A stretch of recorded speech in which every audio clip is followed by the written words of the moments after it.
찬양으로 우리에게 은혜를 끼쳐준 우리 찬양대원들 또 연주자들에게 우리 다시 한번 박수로 감사와 격려의 마음을 전합니다.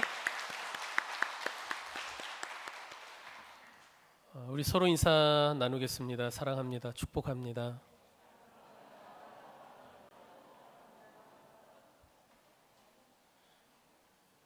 주님의 은혜가 이 시간 여러분 가운데 가득하시기를 축원합니다. 마당 잔디밭을 아주 소중하게 가꾸는 사람이 있었습니다. 넓게 깔린 푸른 잔디를 볼 때마다 마음이 흐뭇하고 뿌듯했죠. 그런데 언제부턴가 잔디밭에 자꾸 민들레들이 나는 겁니다. 뽑아버려도 자꾸 생겼습니다. 이 민들레를 제거하기 위해 여러 가지 방법을 써보았지만 소용이 없었습니다. 이 골칫덩이들이 계속 생겨나는 거예요. 북미 끝에 식물 전문가에게 편지를 보냈습니다. 자기가 민들레를 제거하기 위해 시도했다 실패했던 모든 방법을 열거한 후에 이렇게 도움을 요청하는 거죠. 이제 어떻게 하면 좋겠습니까? 그리고 얼마 후 그 전문가에게서 이런 답신이 도착했습니다. 민들레를 사랑해 보십시오. 인생의 많은 문제들이 그 문제를 다른 시각으로 볼 수 있을 때, 또 다른 마음과 다른 태도로 문제에 접근할 수 있을 때 비로소 해결되는 경우가 많습니다. 민들레를 사랑하는 것처럼 말이죠. 그러나 여러분, 미워하던 민들레를 사랑하는 것이 쉬울까요?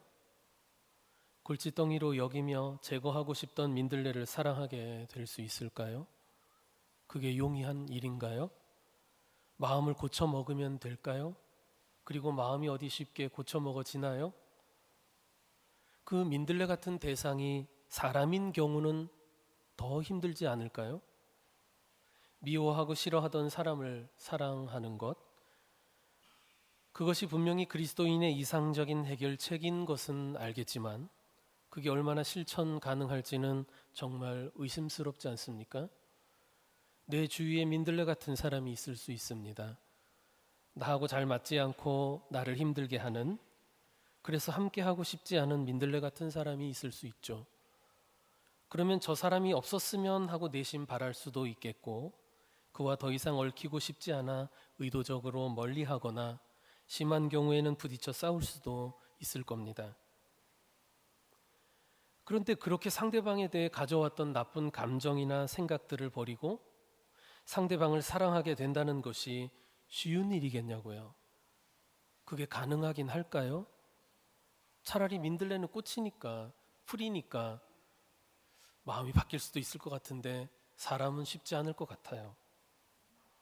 뽑아버리고 싶던 대상을 나는 과연 사랑할 수 있을까? 여러분 자신에게 한번 물어보세요. 나는 그럴 수 있을까? 나에게 상처 주고 나를 힘들게 했던 사람을 사랑할 능력이 우리에게 있을까요? 분명한 것은 그 능력이 하나님께 있습니다. 하나님은 사랑이시거든요. 당신을 거역한 우리를 사랑하셨잖아요. 그리고 그런 하나님의 영이 우리 안에서 일하시고 또 우리가 거기에 순종할 때 우리도 민들레 같은 대상을 사랑할 힘이 생기게 될 것입니다. 성도의 사랑할 수 있는 그런 능력이 성도 자신에게서가 아니라 성도 안에 계신 성령에게서 나오는 것임을 이야기하는 거예요. 성도 안에서 역사하시는 성령은 성도가 예수님을 닮아가도록 일하시거든요. 사랑으로 품어주시는 주님의 성품을 닮아가도록 우리 안에서 역사하시는 거예요. 그래서 우리가 성령의 인도하심에 순종할 때 예수님의 마음을 닮아가고 갈등과 다툼을 넘어 화해와 용서, 일치를 이루어갈 수 있는 거예요. 그렇게 주님을 닮아갈 때 우리는 미워하던 민들레 같은 대상도 사랑할 능력을 얻게 되는 것입니다. 지난 몇 주간 계속해서 빌립보서의 말씀을 함께 보았는데 빌립보 교회 안에 있었던 성도 간의 불화와 다툼에 대해 사도 바울이 제시했던 해결책도 사실은 그런 것 아닙니까? 여러분, 겸손하신 예수님의 마음을 품으십시오. 그래서 민들레같이 여겨지던 상대방을 사랑해 보십시오. 이렇게 얘기하는 것 아니에요? 바울은 빌립보 성도들에게 같은 사랑으로 한 마음을 품으라고 했어요. 상대방을 나보다 높이 여기는 겸손한 마음으로 서로 돌보라고 했어요. 그러기 위해서는 성도들이 겸손한 마음을 가져야만 하는데 바로 겸손하신 예수 그리스도 그분을 본받으라고 한 거죠. 빌립보서 2장 5절 말씀, 너희 안에 이 마음을 품으라 곧 그리스도 예수의 마음이니, 이렇게 말씀하지 않았습니까? 성도가 예수님의 겸손한 마음을 품을 때라야 미움과 다툼을 넘어서 서로가 서로에게 민들레가 되고 있는 이 상황을 넘어서 사랑으로 하나 될 수 있기 때문입니다. 그러면서 사도는 성도들에게 그리스도의 성품을 닮아가는 성화의 구원을 이루라는 권면으로 말씀을 이어갑니다. 그리스도의 마음을 품으라는 말씀에 이어서 그리스도를 닮아가라는 성화의 구원을 이루라, 그 말씀으로 이어지는 거예요. 빌립보서 2장 12절 끝에 너희 구원을 이루라고 한 말씀이 바로 그거죠. 우리가 지난주 설교를 통해 함께 나눈 말씀입니다. 너희 구원을 이루라, 이 말씀을 달리 표현하면 예수님 마음을 품으십시오. 예수님을 닮아야 합니다. 성화를 이루어 가십시오. 거룩해져야 합니다. 이와 같이 표현할 수 있겠죠. 빌립보 성도들이 성화의 구원을 이루는 이 일은 사도 바울 자신에게도 매우 중요한 일이었어요. 바울 자신에게도 중요한 거예요. 왜냐하면 바울 자신이 전도하고 말씀을 가르친 빌립보 성도들이 예수님을 닮는 이 성화의 구원을 이루어야 자신이 그토록 수고했던 사역이 헛되지 않고 열매를 맺게 되는 것이니까요. 그렇지 않습니까? 그래야만 마지막 날에 하나님 앞에서 바울 자신도 빌립보 성도들에 대해서 당당하게 또 자랑스럽게 하나님께 말씀드릴 수 있지 않겠습니까? 때문에 바울은 빌립보 성도들이 성화의 구원을 이룸으로써 자신의 수고가 헛되지 않고 마지막 날에 하나님 앞에서 자랑할 수 있게 해달라고 부탁하는 거예요. 본문 16절 말씀 봅시다. 이렇게 이야기합니다. 나의 다름질이 헛되지 아니하고 수고도 헛되지 아니하므로 그리스도의 날에 내가 자랑할 것이 있게 하려 함이라. 그리스도의 날이란 세상 끝날 우리가 하나님 앞에 서게 될 마지막 날을 의미합니다. 그날에 하나님 앞에서 바울이 자랑할 수 있는 성도들이 되어달라는 거예요. 이런 거겠죠. 하나님, 저 빌립보 성도들을 보십시오. 제가 복음을 전하고 말씀을 가르쳤던 성도들이에요. 하나님, 참 훌륭하지 않습니까? 예수님 닮지 않았습니까? 하나님 마음에 드시죠? 하나님 기쁘시죠? 이렇게 자랑할 수 있게 해달라는 거죠. 자랑스러운 성도들이 되어달라는 거예요. 부모는 자식이 자랑스러운 자식이 되어주길 바랄 것이고 선생은 학생이 자랑스러운 학생 되어주길 바랄 겁니다. 목회자 역시 교인들이 자랑스러운 성도가 되어주길 바라는 거죠. 자식이나 학생이 부모나 선생에게 바라는 것도 마찬가지고 교인들 역시 자신들의 목회자가 자랑스러운 목회자 되어주길 바랄 겁니다. 그러면 어떻게 해야 자랑스러운 존재가 되는 것일까요? 자랑스러운 성도가 되려면 어떻게 되어야 한다는 걸까요? 세상의 높은 지위에 올라야 할까요? 부자가 되어야 할까요? 유력한 정치인이나 인기 있는 연예인 혹은 운동선수가 되면 그렇게 될 수 있을까요? 그건 아니죠. 사도 바울이 하나님 앞에서 자랑할 만한 성도가 되어달라고 하는 것은 겸손하신 예수님을 닮은 사람들이 되어달라는 것, 즉 성화의 구원을 이루는 성도가 되어달라는 것이었잖아요. 이것은 말하자면 소유에 대한 이야기가 아니라 존재에 대한 이야기라고 할 수 있을 것 같아요. 지금 에릭 프롬의 이야기를 빗대어서 제가 말씀드리려고 하는 거예요. 소유냐 존재냐, 그 책으로 유명한 철학자이자 심리학자인 에릭 프롬, 현대 사회 속 인간성 문제에 깊은 관심을 가졌던 학자입니다. 그는 현대인의 삶의 양식을 두 가지로, 즉 소유적인 인간과 존재적인 인간으로 분석했어요. 소유적인 인간이란 자신의 정체성과 가치를 소유에 두는 경우라고 할 수 있겠죠. 돈, 명예, 권력, 지식, 이것들에 대한 소유를 추구하는 삶의 양식을 말하고요. 대부분 현대인들이 취하고 있는 삶의 양식이라고도 할 수 있을 겁니다. 그런데 이와 같은 소유적 인간은 결국 그 목적하는 소유를 위해서 타인과 어떤 관계를 맺게 될까요? 경쟁적이고 적대적인 관계를 형성하고, 그것으로 인해 결국은 끊임없는 불안과 소외에 시달리게 된다는 거예요. 이와 달리 존재적인 인간은 자신의 가치와 정체성의 기초를 소유에 두지 않고 존재에 둔다는 거죠. 그 존재의 특성, 존재의 성질을 중요하게 여기겠죠. 그래서 자유, 독립성, 또 자기 내면의 능동성을 추구하고 진정한 기쁨, 삶의 긍정, 그리고 타인들과의 연대, 이와 같은 것들을 가치 있게 여기는 겁니다. 그런 삶을 추구하는 거예요. 누가 행복하겠느냐, 그거예요. 에릭 프롬이 소유냐 존재냐라는 하는 이 책을 쓴 게 1970년대인데, 그때 그의 이 현대 사회에 대한 위기 의식과 진단은요, 수십 년이 지난 지금도 매우 유효하고 아주 날카로운 것 같아요. 현대 자본주의 사회는 인간의 거의 모든 삶의 영역에서 존재보다는 소유가 지배하는 방식으로 우리를 몰아갑니다. 사람들은 자연스럽게 소유적 삶의 방식에 매혹되고 또 거기에 무반성적으로 이끌려가게 되죠. 그래서 내가 무언가를 많이 소유하고 높은 자리에 올라가고 어떤 성과를 이루면 내가 행복하게 되리라고 생각하지만 결국 불안과 소외를 벗어나지 못하게 되는 거예요. 부모나 선생 그리고 목회자 역시 자식이나 학생, 교인이 잘 되고 성공하면 기뻐하고 자랑스러워합니다. 그런데 생각해보면 그것도 바로 소유적 가치에 기반한 성공을 기뻐하고 자랑스러워하는 경우가 많을 거예요. 언제 자랑합니까? 자식이 좋은 학교 들어가고 또 시험에 붙고 출세하는 거 싫어할 부모 없어요. 또 교인도 마찬가지예요.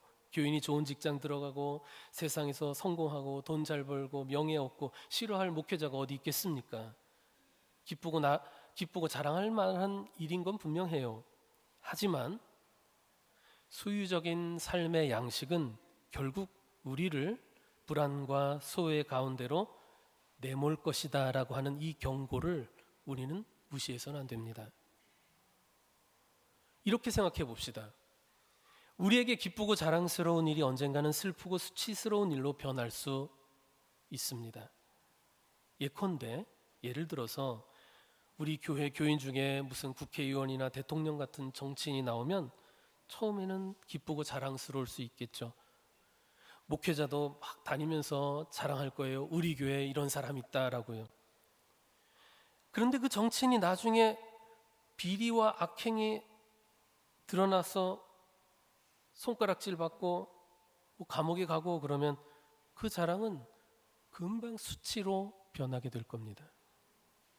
우리 교회 또 우리 동네에 아주 인재가 나서 출세하거나 유명한 인물이 되면 마을에 프랜카드도 붙이고 이런 상 받았다, 광고도 하고 자랑스러워 하겠죠. 그랬던 그 사람이 범죄에 연루되거나 도덕적으로 불미스러운 일 혹은 사회에 해를 끼치는 일로 매스컴에 오르내리면 그 자랑은 곧 수치로 변할 수 있을 겁니다. 그러니까 사실 우리가 살면서 자랑하는 것들은 뒤집어 보면 크게 자랑할 만한 것이 아니라 사실은 위태로운 것들이에요. 결국 진짜 자랑할 수 있는 것은 그가 무엇을 소유했느냐에 있는 것이 아니라 사실은 그가 어떤 존재인가, 그가 어떻게 살고 있는가, 거기에 달려 있다라고 할 수 있겠죠. 사도 바울이 이야기하는 것도 그런 거예요. 빌립보 성도들에게 자랑스러운 성도가 되어달라고 하는 거잖아요. 내가 하나님 앞에서 자랑스러워할 수 있는 성도가 되어달라. 그것은 세상에서 많은 재물을 소유한 부자가 되어달라거나 힘을 가진 권력자나 정말 빌립보에서 인기 있는 유명인이 되어달라는 게 아니잖아요. 예수님을 닮은 거룩한 성도가 되어달라는 거잖아요. 말하자면 소유적 가치가 아닌 존재적 가치에 대한 이야기를 하고 있는 거예요. 성화의 구원이라고 하는 것은 결국 존재의 변화와 성장에 관련된 것이니까요. 그런 성화를 이루는 성도가 되어달라는 거죠. 자, 이렇게 성화의 구원을 이루는 성도는 어두운 세상에서 빛으로 나타나게 된다는 이야기를 합니다. 본문 15절에 말씀하죠. 다 같이 읽어봅시다. 눈 뜨시고 다 같이 읽어봅시다. 시작.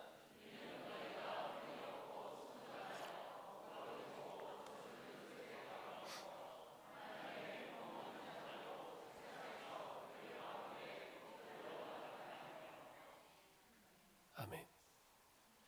예수님은 세상에 빛으로 오셨죠. 죄로 어두운 세상을 비추는 빛으로 오셨어요. 그럼 예수님 닮은 사람들은 자연히 빛이 되겠죠. 세상에서 빛과 같은 사람들이 될 거예요.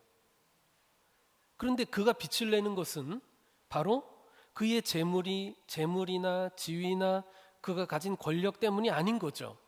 그의 소유 때문이 아니에요. 그가 빛을 내는 것은 빛이신 예수님을 닮았기 때문인 거예요. 그가 살아가는 모습이, 그가 말하고 행동하는 것들이 예수님의 성품을 보여주기 때문에 그런 거예요. 그가 하나님의 거룩한 자녀답고 거룩한 백성다운 존재이기 때문에 빛이 나는 거죠.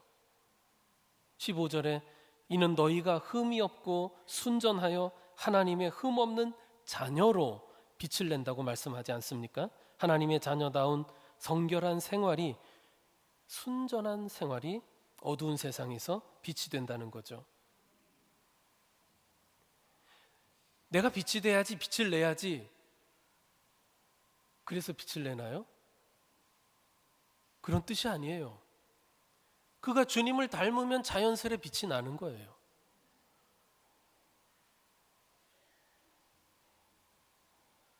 성도가 세상에서 출세하고 부자가 되고 유명해진다고 해서 어둠을 밝히는 빛이 되지는 않습니다.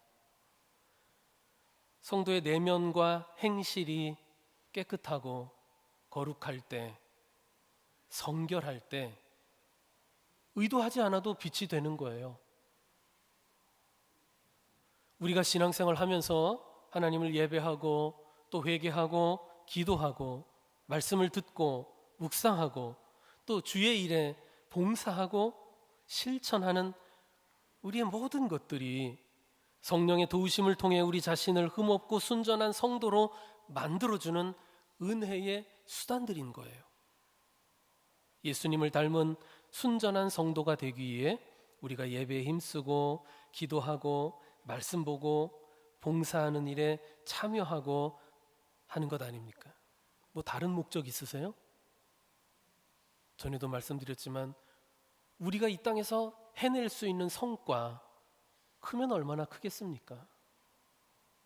하나님의 손짓 한 번보다 클 수 있겠어요?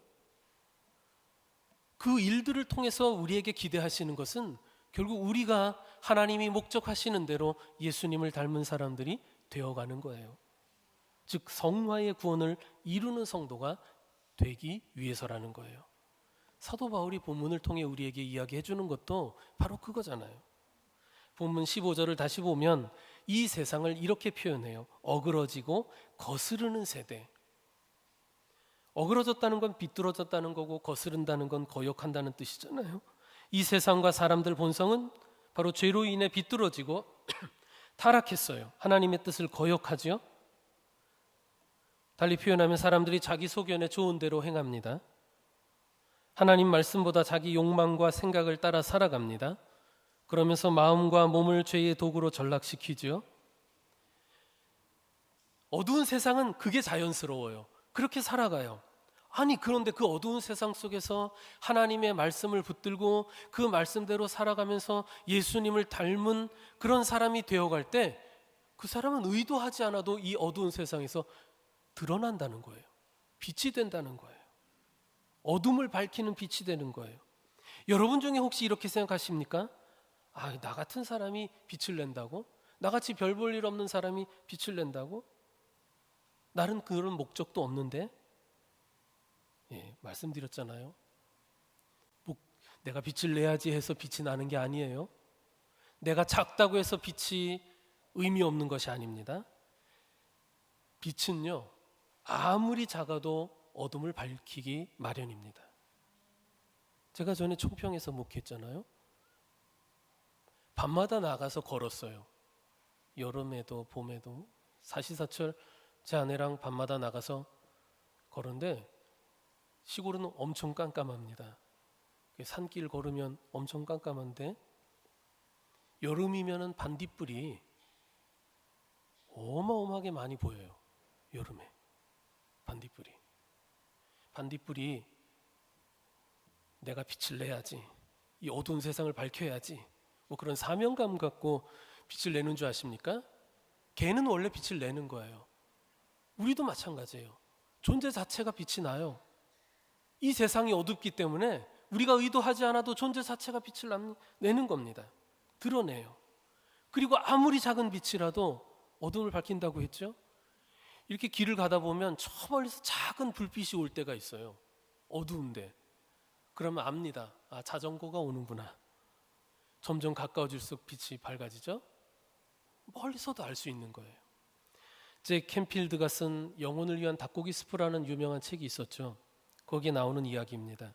죽음을 앞둔 한 아버지가 자식들에게 특별한 제안을 합니다. 누구든지 이 방을 가득 채울 수 있는 것을 가져오면 내 상속자로 삼아 내 재산을 물려주겠다, 이렇게 이야기합니다. 그러자 큰아들이 예금해 두었던 돈을 모두 찾아서 보석을 잔뜩 사갖고 왔지만 그 보석으로 어떻게 방을 다 채우겠습니까? 둘째가 모래를 가득 싣고 왔지만 그것으로도 방을 채울 수 없었다는 거예요. 그때 막내딸이 들어왔는데 조용히 방 안에 불을 끈 다음에 방 한가운데 촛불을 켰어요. 촛불은 금세 방 안 가득히 빛을 채웠습니다. 아버지는 막내딸의 지혜를 만족스러워했어요. 아, 내 재산을 잘 관리할 수 있겠구나. 그리고 소중한 재산을 그 딸에게 물려주었다는 거죠. 불빛은 아무리 작아도 방 안을 가득 채울 수 있습니다. 어둠을 물리칠 수 있는 것은 빛밖에 없습니다. 예수님은 세상의 빛으로 오신 분이고 성도들 역시 세상에서 빛이 되라고 부름을 받은 사람들이에요. 마태복음 5장 14절에 주님께서 제자들에게 너희는 세상의 빛이라고 말씀하셨고, 데살로니가전서 5장 5절에서 사도 바울은 너희는 다 빛의 아들이라고 말씀했어요. 주님의 뜻에서 어그러지고 주님의 말씀을 거역하는 이 세상에서 성도는 빛과 같은 존재여야 한다는 것이죠. 아무리 작은 빛이라도 어둠을 밝힐 수 있습니다. 이렇게 성도가 예수님의 성품을 닮아가는 성화의 구원을 이룰 때에 바로 그의 순전한 믿음의 생활은 세상에서 빛이 되는 거예요. 크든 작든 빛입니다.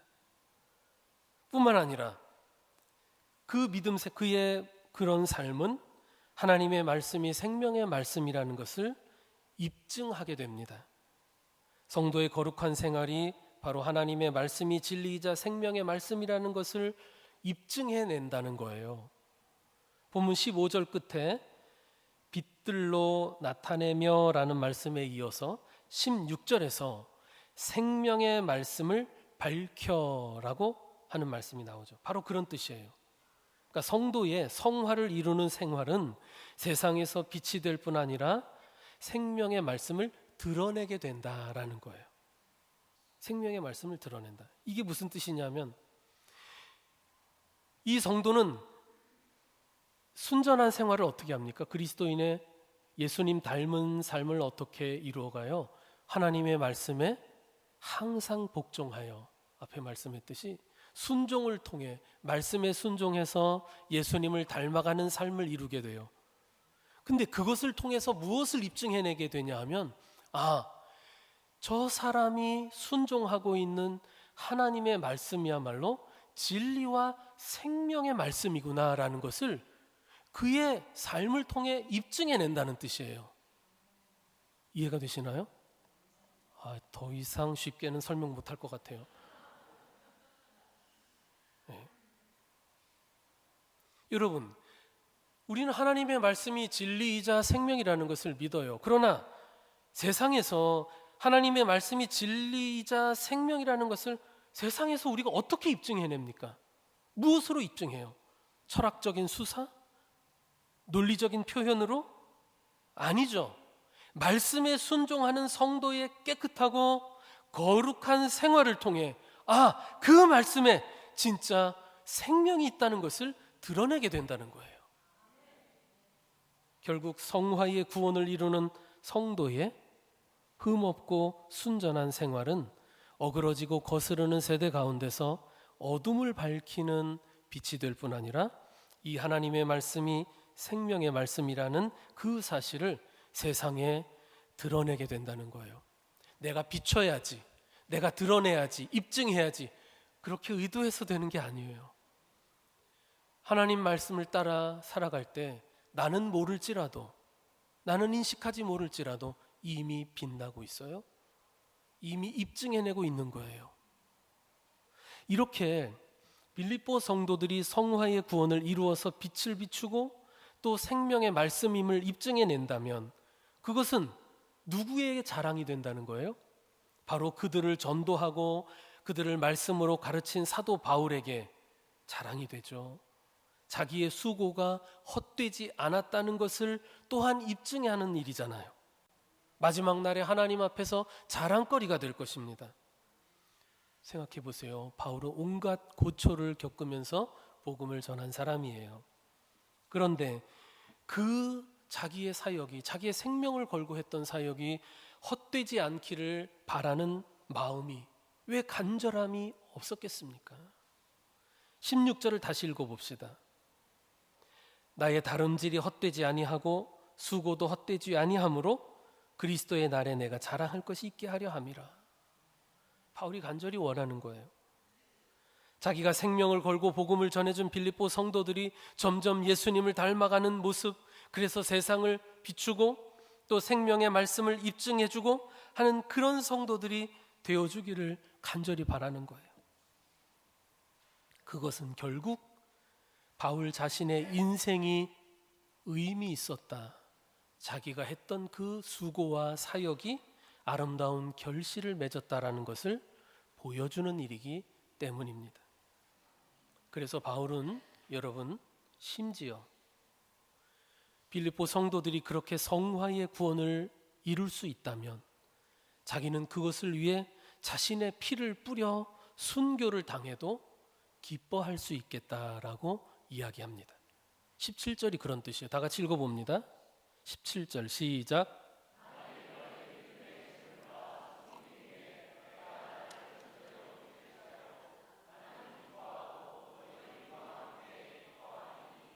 아멘.